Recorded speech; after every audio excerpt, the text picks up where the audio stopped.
अल्हम्दुलिल्लाहि वकफ़ा वसलामुन अला इबादिहिल्लज़ीना इस्तफ़ा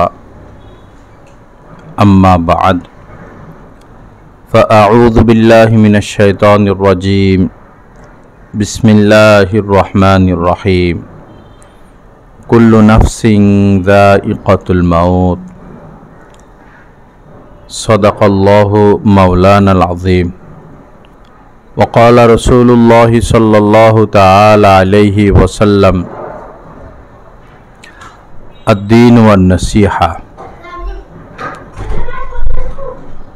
वक़ाल अलैहि स्सलातु वस्सलाम अज़्ज़ुल्मु ज़ुलुमातुन यौमल क़ियामा औ कमा क़ाल अन्नबिय्यु सल्लल्लाहु तआला अलैहि वसल्लम अल्लाहुम्मा सल्लि अला सय्यिदिना व मौलाना मुहम्मद व अला आलि सय्यिदिना व मौलाना मुहम्मद अबारिक वसल्लिम।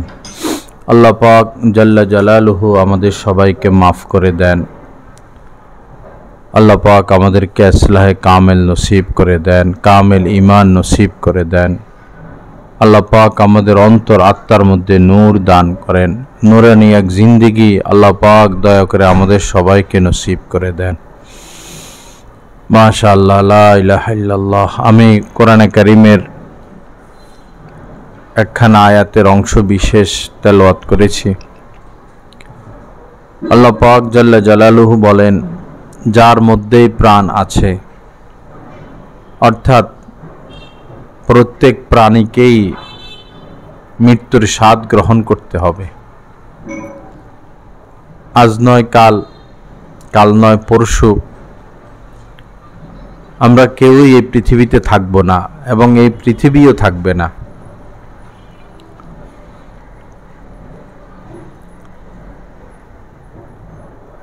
আজকে যে বাড়িতে আমরা রয়েছি, যে জায়গার মালিক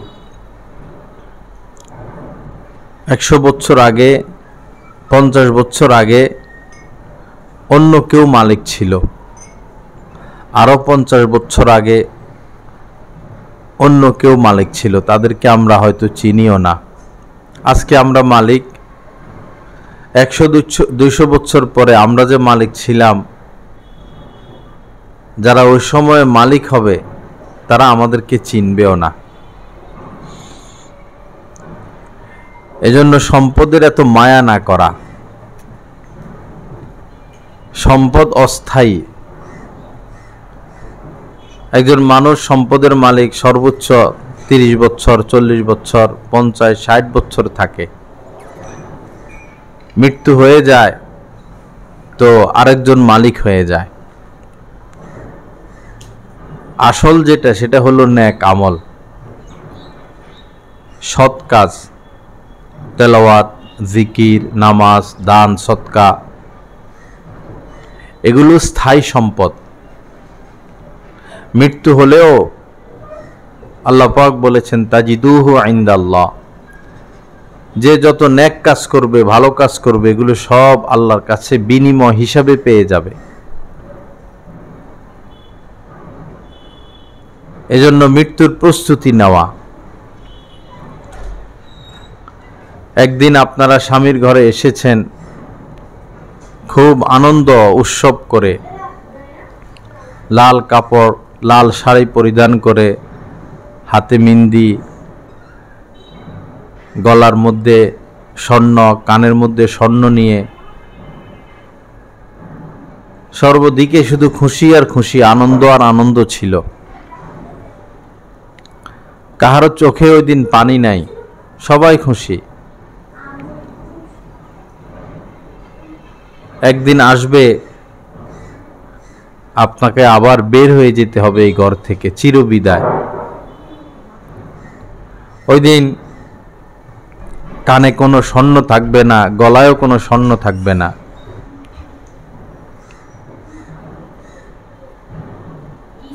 এবং গায়ে কোনো লাল, নীল কোনো ধরনের কাপড় থাকবে না, শুধু সাদা কাপড়।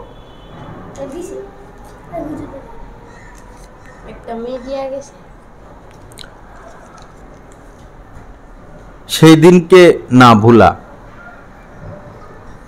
স্বামীর বাড়িতে 100 বছর কেউ থাকতে পারে না,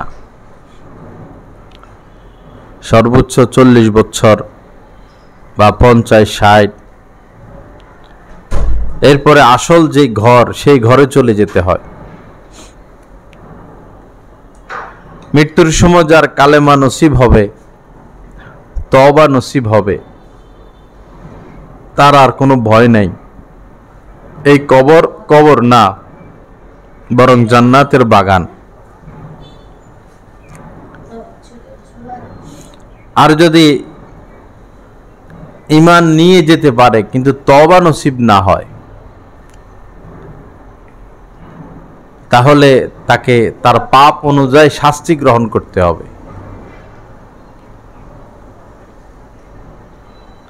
আর যদি আল্লাহ না করেন এমন হয় ঈমান নিয়ে যেতে পারল না,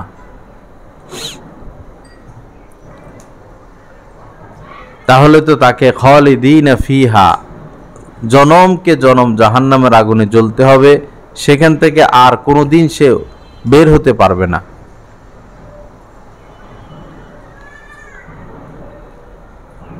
মৃত্যু জীবনের সমস্ত আশাকে জবাই করে দেয়, স্বপ্নকে জবাই করে দেয়। প্রত্যেক মানুষই দিন রাত স্বপ্ন দেখতে থাকে, সেই স্বপ্ন বাস্তবায়ন করারও চেষ্টা করে। মৃত্যু সমস্ত আশা, সমস্ত স্বপ্নকে শেষ করে দেয়। কোরআনে কারীমের মধ্যে আল্লাহ পাক বলেছেন, আইনামা তাকুনু ইউদরিকুমুল মাউত, তোমরা যে যেখানেই থাকো না কেন, মৃত্যু তোমাদেরকে ধরবেই ধরবে। ওয়ালাউ কুনতুম ফি বুরুজিম মুশাইয়াদা, যদিও কেউ মৃত্যুর ভয়ে সুউচ্চ মজবুত কোনো দুর্গে গিয়ে অবস্থান করে, মৃত্যু যথাসময় সেখানে পৌঁছে যাবে। মৃত্যুর থেকে পলায়ন করে আজ পর্যন্ত কেউ রক্ষা পায় নাই। বিজ্ঞানীরা মৃত্যু কি জিনিস এটা পরীক্ষা করার জন্য অনেক ধরনের গবেষণা তারা করেছে। এক ব্যক্তি যে মারা যাবে,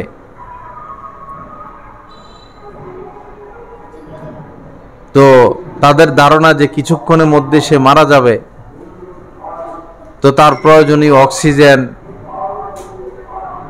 যা যা দরকার এগুলো দিয়ে তাকে একটা কাচের বাক্সার ভিতরে ঢুকানো হয়। কোনো ছিদ্র ছিল না ওই কাচের বাক্সার, ছিদ্রহীন একটা কাচের বাক্সার মধ্যে তাকে রাখা হয়। ডাক্তাররা চতুর্পাশে বসা, দেখাশোনা চলতেছে কি হচ্ছে। তো দেখা গেল যে হঠাৎ করেই কাচের বাক্সাটা ফেটে গেল।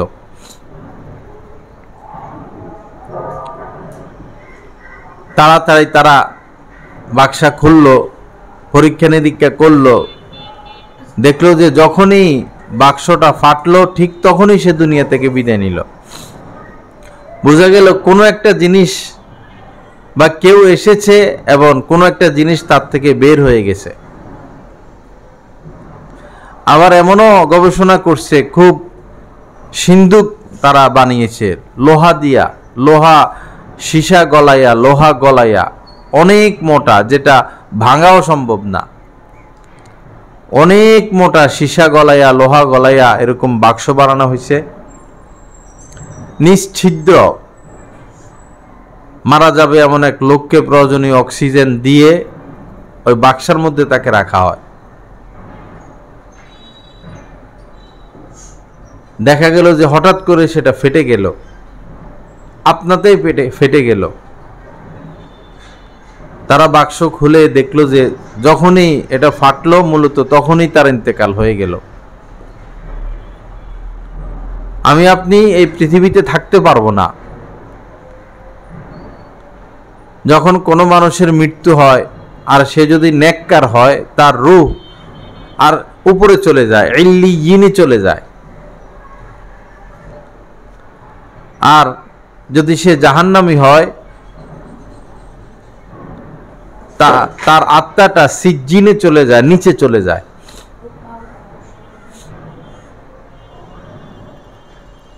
এরপরে যখন তার দাফনের কাজ সম্পূর্ণ হয়, তো যেখানে তাকে দাফন করা হয় ওই জায়গার সাথে তার একটা সম্পর্ক করে দেওয়া হয়।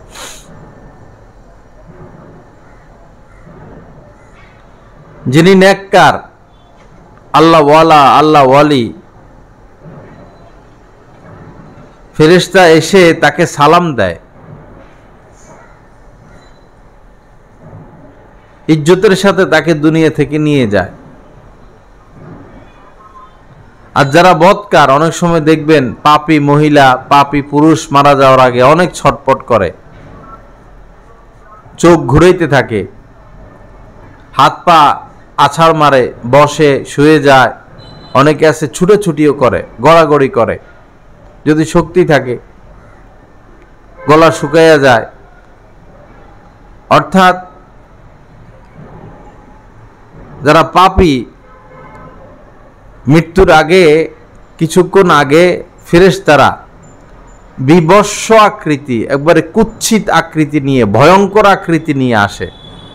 যতদূর সে তাকায় অতদূর পর্যন্ত, যতদূর সে দেখে অতদূর পর্যন্ত বিবস্ব কুৎসিত চেহারা ওয়ালা ফেরেশতারা বসে থাকে এবং তাদের শরীর থেকে অনেক দুর্গন্ধ আসতে থাকে।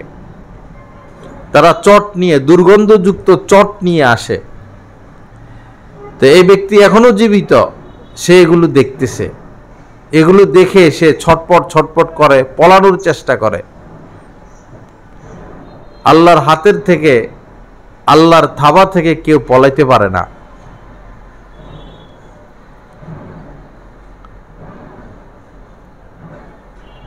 পরবর্তীতে কিতাবের মধ্যে এসেছে যে এই জাহান্নামীদেরকে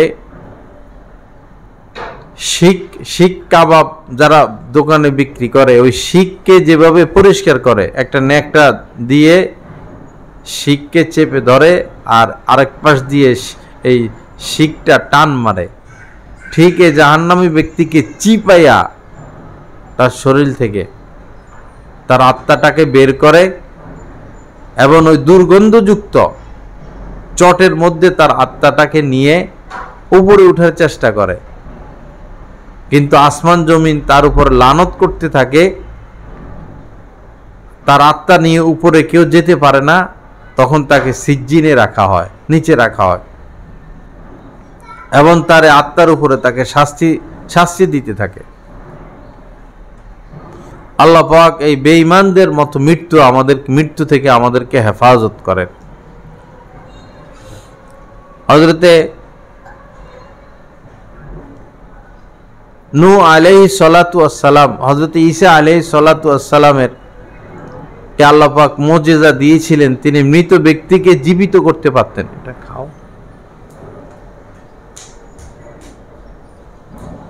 আল্লাহ। হযরতে ঈসা আলাইহিস সালাতু ওয়াস সালামকে আল্লাহ পাক কিছু মুজিজা দিয়েছিলেন। যেমন যারা জন্মান্ধ যারা, তাদের চোখে তিনি হাত বুলিয়ে দিলে তারা একদম, তাদের চোখ ভালো হয়ে যেত, তারা সব দেখত। কুষ্ঠরোগী, ওই জামানায় কুষ্ঠরোগীর কোনো চিকিৎসা ছিল না। হযরত ঈসা আলাইহিস সালাম ওই কুষ্ঠরোগী গায়ে হাত বুলিয়ে দিলে বা ফু দিলে তারা একদম সুস্থ হয়ে যেত। এমন মরা মানুষকে যদি তিনি, মরা মানুষ বা কবরও হয়ে গেছে, যদি তিনি গিয়ে বলতেন কুম্বি ইজনিল্লাহ, আল্লাহর হুকুমে দাঁড়িয়ে যাও, জিন্দা হও, সাথে সাথে ওই মৃত ব্যক্তি জিন্দা হয়ে যাইত। তো ওই জামানার লোকেরা হযরত ঈসা আলাইহিস সালামকে এসে বললেন, আমরা হযরত নূহ আলাইহিস সালামের ছেলে সামের কথা শুনেছি, আপনি তাকে একটু জীবিত করুন। তো হযরত ঈসা আলাইহিস সালাতু ওয়াস সালাম বললেন, তো তার কবরের পাশে আমাকে নিয়ে যাও। সামের কবরের পাশে নিয়ে যাওয়ার পর হযরত ঈসা আলাইহিস সালাম বললেন কুম্বি ইজনিল্লাহ, আল্লাহর হুকুমে তুমি দাঁড়িয়ে যাও, জীবিত হও। তো তিনি কবর থেকে জীবিত হয়ে উঠলেন। পরে মানুষ তার সাথে কথাবার্তা বলছে। হযরত ঈসা আলাইহিস সালাম বললেন, তো তুমি কতদিন এই কবরে? সে বলল, প্রায় 500 বছর। সে বলল, 500 বছর আমি কবরে, কিন্তু এখনো মৃত্যু যন্ত্রণা আমি ভুলতে পারি নাই। মৃত্যুর সময় আমার যে কষ্ট হয়েছে, সেই কষ্টের কথা, সেই কষ্ট এখনো আমার দেহ থেকে যায় নাই, সে কষ্টের কথা আমি এখনো ভুলতে পারিনি। 500 বছর আগে মৃত্যু হয়েছে, এখনো ওই কষ্টের কথা ভুলে নাই। মৃত্যু অনেক কঠিন। যারা পর্দা করে না, নামাজ পড়ে না,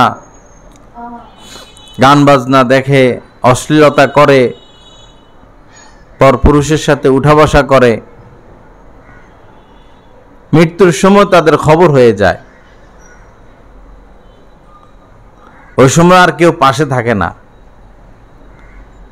আর এই মৃত্যুর যন্ত্রণা কেউ দূরও করতে পারে না, দূর করার কোনো সিস্টেমে নেই। এই জন্য আমার মা বোনেরা, আল্লাহকে ভয় করি। মৃত্যুর হাত থেকে বাঁচার কোনো রক্ষা নাই। আমাদের গাছতলাঘাট একজন অ্যাডভোকেট ছিলেন, অ্যাডভোকেট মামুন, নওজোয়ান মানুষ, মনে হয় 40-45 হবে বয়স।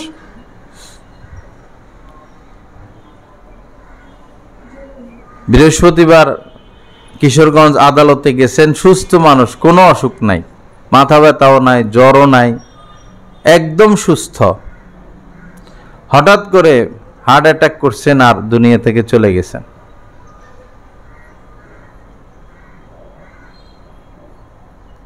ফাইদা জা আজালুহুম লা ইস্তাখিরুনা সাআতাম ওয়া লা ইস্তাকদিমুন।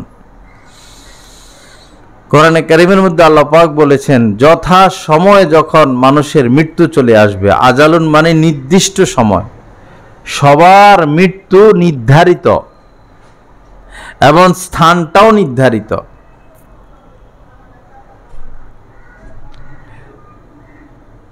যে এই লোক 2026 সালে জানুয়ারি মাসের 19 তারিখ দুপুর 12:20 ইন্তেকাল করবে, এইভাবে লেখা আছে, মিনিট সেকেন্ড সহ।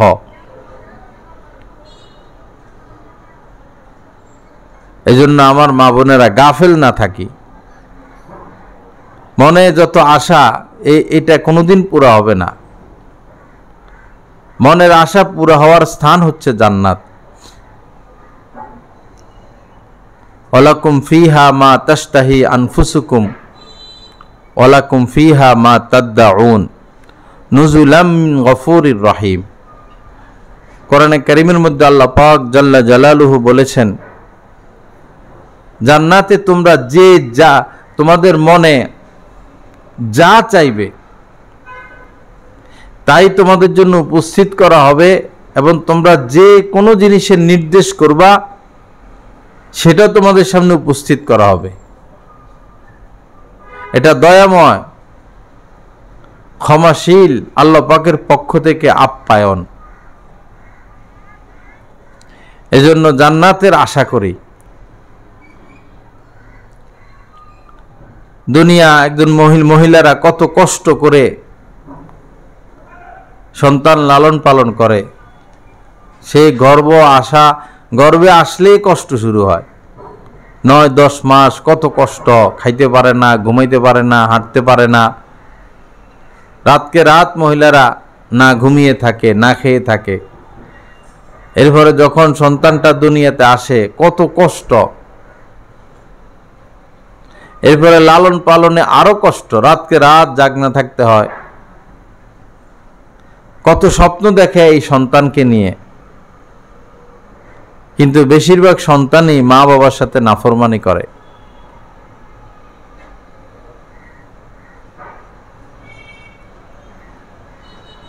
বেশিরভাগ সন্তানই মা বাবার পাশে থাকে না। বৃদ্ধ বয়সে এই সন্তানকে যে এত কষ্ট করে পাললো, বৃদ্ধ বয়সে তাদেরকে কাছে পাবে, তারা উপকার করবে, সহযোগিতা করবে, সেই সুযোগটা আর সন্তানদের হয়ে ওঠে না। আল্লাহ পাক আমাদের সবাইকে মাফ করে দেন, আমাদেরকে মৃত্যুর প্রস্তুতি নেওয়ার তৌফিক দান করেন। যত নবী রাসূল পাঠিয়েছেন তাদেরও মৃত্যু হয়েছে, সাহাবায়ে কেরামেরও মৃত্যু হয়েছে, আমাদেরও মৃত্যু হবে। মৃত্যুটা যেন ঈমানের সাথে হয়। সবসময় দোয়া, আল্লাহ ঈমানের সাথে যাওয়ার তৌফিক দিয়েন। পাশাপাশি যদি তওবাও নসিব হয় তো কবরে আযাব থেকেও বাঁচা যাবে, জাহান্নামের আগুন থেকেও বাঁচা যাবে।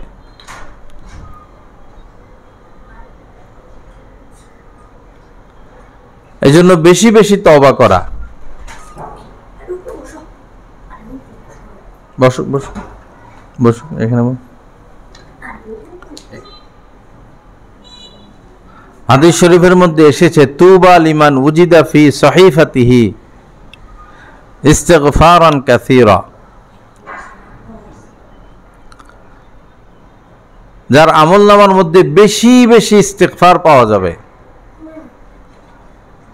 কিয়ামতের ময়দানে যার আমলনামার মধ্যে বেশি বেশি ইস্তিগফার পাওয়া যাবে, তুবা, তার জন্য সুসংবাদ। দৈনিক যেন 100, 200, 300, 400, 500 বার আমাদের ইস্তিগফার হয়ে যায়। তওবা ইস্তিগফার। নবীজির কোনো গুনাহ ছিল না, নবী হওয়ার আগেও কোনো গুনাহ নাই, নবী হওয়ার পরেও কোনো গুনাহ নাই। এরপরেও নবীজি প্রতিদিন 100 বারের উপরে তওবা করতেন।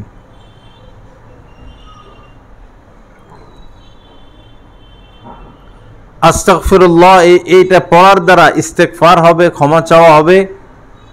ওয়া আতুবু ইলাই, এই কথা বলার দ্বারা তওবা হবে। 3 কথার নাম তওবা। এক হলো ওই গুনাহ ছেড়ে দেওয়া, পাপ ছেড়ে দেওয়া, ওই অপরাধ ছেড়ে দেওয়া, অন্যায় ছেড়ে দেওয়া। আরেকটা হলো লজ্জিত হওয়া, যে হায়রে কি করলাম, এবং ভবিষ্যতে না করার ইচ্ছা করা। এই 3 কাজের নাম তওবা। নবীজি দুনিয়া থেকে যাওয়ার আগে যে দোয়াটা বেশি পড়তেন, যে তওবা ইস্তেগফারটা, সেটা হলো সুবহানাল্লাহি ওয়া বিহামদিহি আস্তাগফিরুল্লাহ ওয়া আতুবু ইলাই। দুনিয়া থেকে বিদায় নেওয়ার আগে এটা বেশি বেশি পড়ছেন। আমরা এই দোয়াটা সবাই শিখে নিতে পারি। সহজ, সুবহানাল্লাহ এটা তো পারি, আলহামদুলিল্লাহ এটাও পারি, আস্তাগফিরুল্লাহ এটাও পারি, ওয়া আতুবু এটাও পারি। একসাথে পড়বেন, সুবহানাল্লাহি ওয়া বিহামদিহি আস্তাগফিরুল্লাহ ওয়া আতুবু ইলাই। আর উঠা বসা চলাফেরা কিছুক্ষণ পর পর আস্তাগফিরুল্লাহ আস্তাগফিরুল্লাহ আস্তাগফিরুল্লাহ, অথবা বাংলাতে আল্লাহ মাফ করে দেন, আল্লাহ মাফ করে দেন। কখনো জবানে, কখনো মনে মনে। মনে মনেরটা বেশি। অনেকে জবানে আল্লাহকে ডাকে কিন্তু মন থাকে আরেক জায়গায়, এতে ফায়দা হয় কম। জবানেও জিকির করা, ইস্তেগফার করা, দিল থেকেও সাথে সাথে তওবা করা, ইস্তেগফার করা। তো কখনো জবানে আর কখনো অন্তরে অন্তরে। যখন জবানে আল্লাহর কাছে মাপ চাইবেন, আল্লাহকে ডাকবেন, অন্তরটাও আল্লাহমুখী রাখা। আর সবসময় তো জবানে সম্ভব না, তো অন্তরে অন্তরে তওবা করা যায়। একবারে ভিতর থেকে আওয়াজ ছাড়া মনে মনে লজ্জিত হওয়া, অনুতপ্ত হওয়া, আল্লাহর কাছে মাপ চাওয়া, আল্লাহ মাফ করে দেন, আল্লাহ মাফ করে দেন। তো কবর অনেক ভয়ঙ্কর জায়গা, আবার কবর জান্নাতের একটা টুকরাও।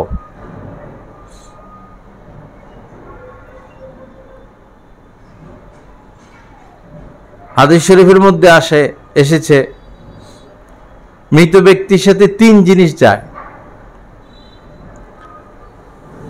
যখন কোনো মানুষ মারা যায় তার তো অনেক সম্পদ, স্বর্ণ গয়না, টাকা পয়সা, কাঠ পালং, জায়গা জমি। তো এই মৃত ব্যক্তির সাথে কবর পর্যন্ত 3 জিনিস যায়। 2 জিনিস ফিরে আসে আর 1 জিনিস তার সাথে থেকে যায়। 3 জিনিস যায়। এক হলো তার আত্মীয় স্বজন যায়, স্বামী থাকলে স্বামী যায়, ছেলে মেয়ে থাকলে ছেলে মেয়ে যায়, এবং কিছু মাল যায়।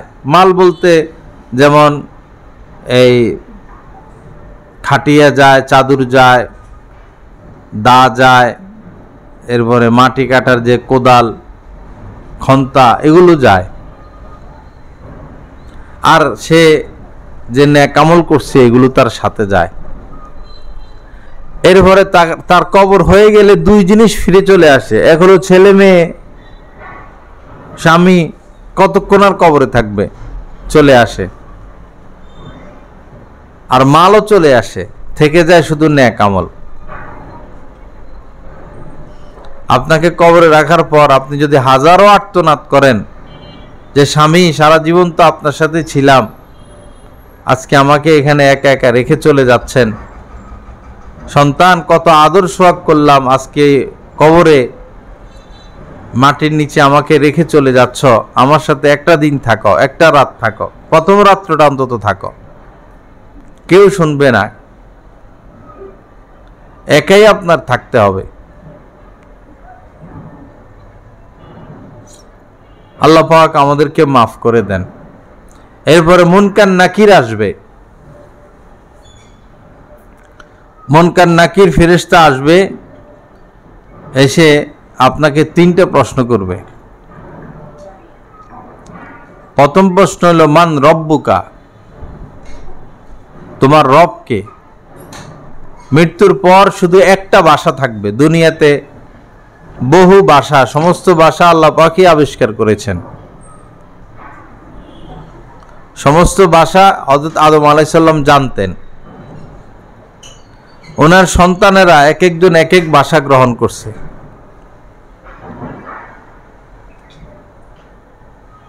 মৃত্যুর পরে সমস্ত ভাষা ক্যান্সেল, সবাই আরবি ভাষায় কথা বলবে।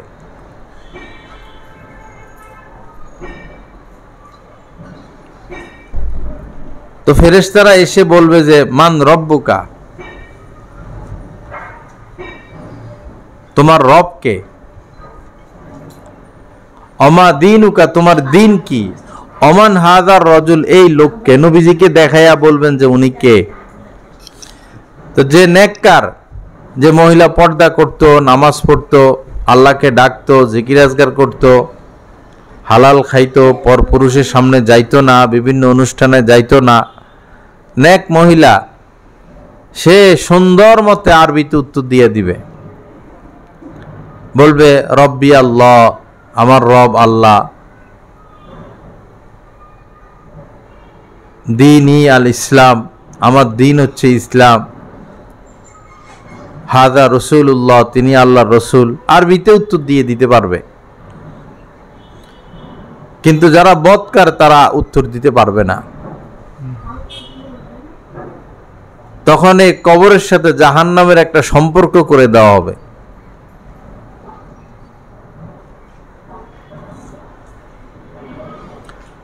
কোনো মানুষ মারা গেলে যদি সে জান্নাতি হয়, তো তার আগে তাকে যেখানে কবর দেওয়া হয় এবং তার আগে তার আত্মীয় স্বজন যারা মারা গেছে তারা সবাই আসে, তাদের আত্মাগুলো আসে এর সাথে দেখা করার জন্য। আপনি মারা গেলে যদি আপনি জান্নাতি হন, আপনার আগে যারা মারা গেছে সবাই আসবে আপনার কাছে, আত্মাগুলো আসবে।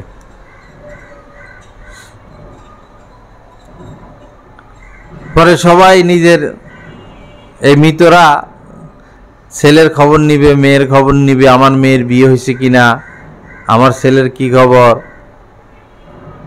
বিভিন্ন খবর তার থেকে জানতে চাইবে। পরে সে বলবে যে অমুককে তো দেখি না, আমার অমুক আত্মীয়কে দেখি না, আমার মাকে দেখি না বা আমার বাবাকে দেখি না উদাহরণস্বরূপ, তখন মৃত ব্যক্তিরা বলবে যে সে তো আমাদের কাছে আসে নাই, তার মানে সে জাহান্নামে চলে গেছে।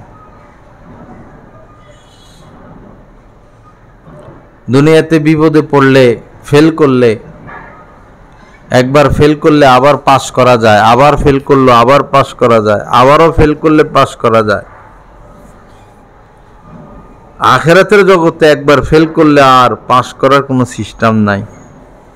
ঈমান হারা হয়ে যদি মৃত্যু হয়, জনম জনম জাহান্নামের আগুনে জ্বলতে হবে। তওবা করা ছাড়া যদি মৃত্যু হয়, দীর্ঘ সময় জাহান্নামের আগুনে জ্বলতে হবে। এজন্য আমার মা বোনেরা, আল্লাহকে ডাকা শুরু করে দিই। ঘরের একটা জায়গা, বাসার মধ্যে যে কোনো একটা জায়গা, একটা কোণা ইবাদতের জন্য আপনি নির্ধারণ করুন। আগের জামানায় মহিলারা নামাজের চৌকি বানাইতো, ছোট করে নামাজ পড়া যায় এরকম 4 ফিট লম্বা, 2 ফিট পাশ বা 2.5 ফিট পাশ বা 3 ফিট পাশ, এরকম কাঠের চৌকি বানাইতো। এটাকে ঘরের এক কোণায় রাখতো, এখানে ইবাদত করত। রমজানে এই জায়গায় বসে ইতিকাফ করত। সামনে ইতিকাফ আসতেছে রমজান, যাদের তেমন কাজকর্ম নাই, বয়স হয়ে গেছে, তারা পুরো রমজানে ইতিকাফ করতে পারেন। ওই ঘরের এক কোণায় প্রয়োজনে পর্দা দিয়ে দিবেন, সেখানেই থাকবেন। মন চাইলে ঘুমাবেন, মন চাইলে তেলাওয়াত করবেন, মন চাইলে নামাজ পড়বেন, মন চাইলে জিকির করবেন, কখনো কোনো কিতাবপত্র পড়বেন, তালিম করবেন। চোখ দুইটা বন্ধ হয়ে গেলে আর কেউ আপন নাই। এখন তো বান্ধবীর অভাব নাই, আপনি যান তারা আসে, গল্প স্বল্প আড্ডা। মারা গেলে নাহলে 1 দিন 2 দিন মনে রাখবে, নাহলে 3 দিন মনে রাখবে, এরপরে শেষ। সবাই ব্যস্ত, সবাই সবার ছেলে মেয়ে, ঘর সংসার, এটা সেটা নিয়ে ব্যস্ত। আল্লাহ সবাইকে মাফ করে দেন, সহি বুঝ দান করেন। ইবাদতের জন্য আলাদা একটা পোশাক রাখা ভালো, জায়নামাজ, মিসওয়াক, তাসবিহ এবং নামাজ পড়ার আলাদা পোশাক। একটু ঢিলাঢালা করে একটা জামা বানাইলেন, ফুল হাতা পায়জামা বানাইলেন এবং হিজাব বানাইলেন বড় করে।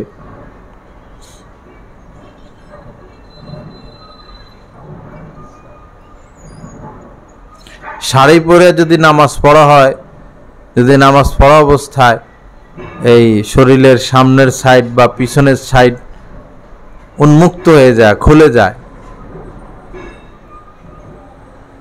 তখন নামাজ নষ্ট হয়ে যায়। এজন্য বড় হিজাব বানানো অথবা নামাজের আলাদা পোশাক বানানো, সবসময় যেটা গায়ে থাকে সেটা পরে নামাজ পড়লেও হবে। আজান হয়ে যাক না। আল্লাহ আস্তাগফিরুল্লাহ আল্লাযী লা ইলাহা ইল্লা হুয়াল হাইয়ুল কাইয়্যুম ওয়া আতুবু ইলাইহি। তো চেষ্টা করা সবসময় মৃত্যুর প্রস্তুতি নিয়ে থাকা। যখন মালাকুল মউত আসবে আর আপনি হায় আফসোস করবেন যে আমাকে একটু সময় দেন, আমি আত্মীয় স্বজনের থেকে মাফ নিয়ে নেই, কিছু দান সৎকা করি, আমার অনেক নামাজ রয়ে গেছে, রোজা রয়ে গেছে, এগুলো ফিদিয়ার কথা বলি। মালাকুল মউত চলে আসলে আর কাউকে সময় সে দেয় না, আর এটা হঠাৎই আসে। এমন নয় যে বলে কয়ে আসবে, সকালে আসবে, বিকেলে আসবে, এরকম না, হঠাৎ করে চলে আসবে।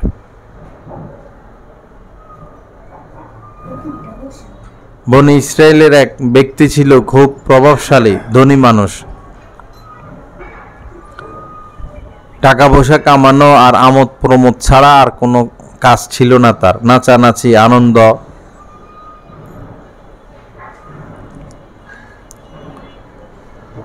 তো একদিন ঘরের দরজা কপাট সব বন্ধ করে খুব নাচানাচি করতেছে, আনন্দ করতেছে।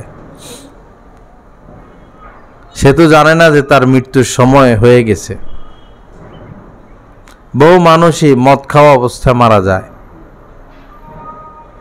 বহু মানুষই দাড়ি নাই মুখে এই অবস্থায় মারা যায়। তাদের যে কত বিপদ। বহু মহিলা পর্দা করা ছাড়া অবস্থায় মারা যায়। হাতের মধ্যে নীল পালিশ, হাতের মধ্যে যদি নীল পালিশ থাকে তো তাদের তো গোসল হয় না, ওযু হয় না। তো মৃত্যুর যে গোসল, ওই সময় আগে হাতের থেকে নীল পালিশ এগুলো উঠাইতে হবে, নাহলে মৃত্যুর গোসলও তাদের হবে না। তো ওই লোক ঘরের মধ্যে নাচানাচি লাফালাফি করতেছে, দরজা কপাট সব বন্ধ। হঠাৎই সে দেখলো যে তার সামনে একজন লোক দাঁড়ায় আছে। তো সে খুব রাগ করলো, কে তুমি আমার অনুমতি ব্যতীত আমার ঘরে প্রবেশ করলা?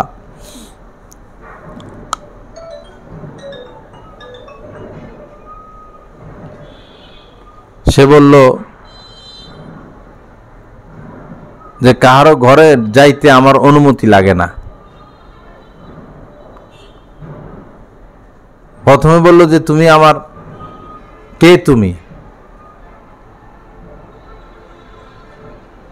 আমার অনুমতি ব্যতীত আমার ঘরে আসছ, আর কিভাবে তুমি আমার ঘরে আসলা? তো সে বলল যে যত রাজা বাদশাহ আছে সবার কাছে আমি যাই, আমাকে বাধা দিয়ে কেউ রাখতে পারে না, আমাকে বাধা দেওয়ার কোনো প্রতিরক্ষা ব্যবস্থা নাই।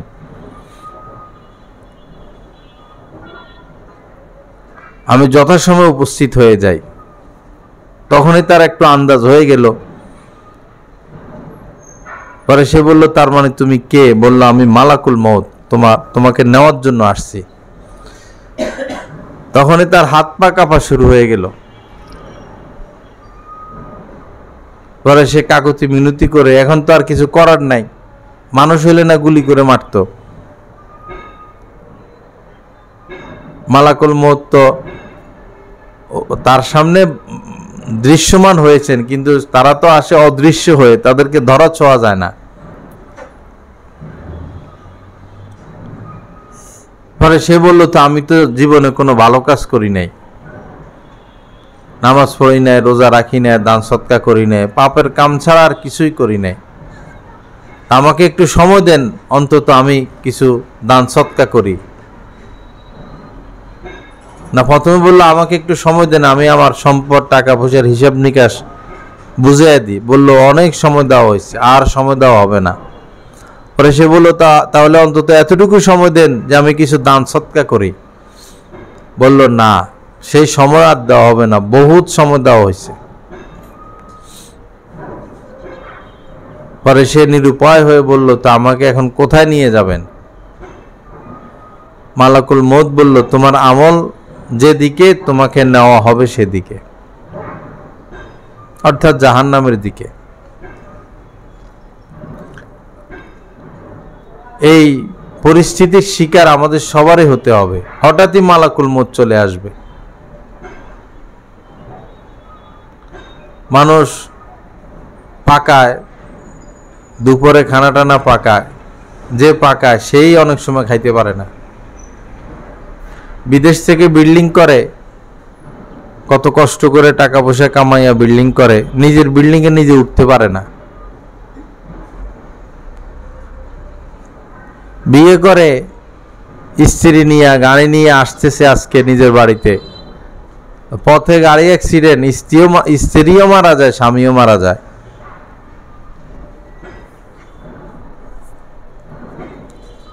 মৃত্যু অনেক আশ্চর্যজনক বিষয়। সকল স্বপ্ন শেষ, সকল আশা শেষ, সকল ভালোবাসা শেষ, সকল বন্ধন বন্ধুত্ব শেষ। এখন হইল শুধু প্রতিদান, মৃত্যুর পরে হইল শুধু প্রতিদান। মানে আমিলা সলেহান ফালি নাফসি, যে ভালো কাজ করেছে এখন সে ফল ভোগ করবে। আরামায়েশ অমান আসা ফা আলাইহা। আর যে পাপের কাজ করছে, অন্যায় কাজ করছে, এখন তাকে শাস্তি ভোগ করতে হবে। আল্লাহ পাক জাল্লা জালালু আমাদের সবাইকে মাফ করে দেন। আল্লাহ পাক আমাদেরকে মৃত্যুর প্রস্তুতি নেওয়ার তৌফিক দান করেন। আমার মা বোনেরা, যাকাত আসে আপনাদের অনেকের উপরে, যাকাত দেন না আপনারা অলসতা করে। যারা যাকাত দিবে না, এই স্বর্ণরূপা এগুলো স্বর্ণরূপাগুলো জাহান্নামের আগুনে ছেঁক দিয়ে গরম করে পরে আপনাদের কপালে পাজরে লাগানো হবে। এবং যে পরিমাণ সম্পদ, এগুলোকে সাপে রূপান্তরিত করে আপনার গলায় পেঁচিয়ে দেওয়া হবে এবং সাপ আপনাকে কামড়াইতে থাকবে।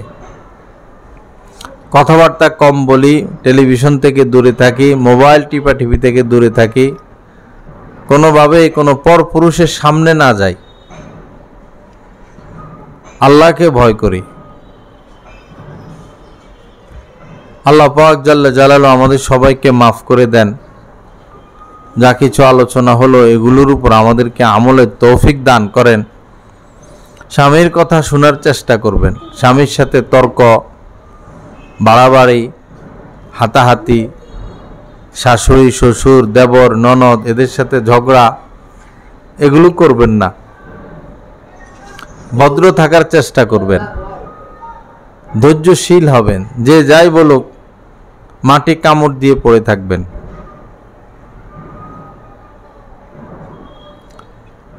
মান সামাতা নাজা, যে ধৈর্য ধরে সে নাজাত পায়। আল্লাহ পাক জাল্লা জালালু আমাদের সবাইকে কথাগুলোর উপর আমলের তৌফিক দান করেন। ইনশাআল্লাহ প্রতি দ্বিতীয় শনিবার এই বাসায় বয়ান হবে। ইংরেজি মাসের দ্বিতীয় শনিবার, আগে ছিল মঙ্গলবার, এটা এখন শনিবার করা হয়েছে।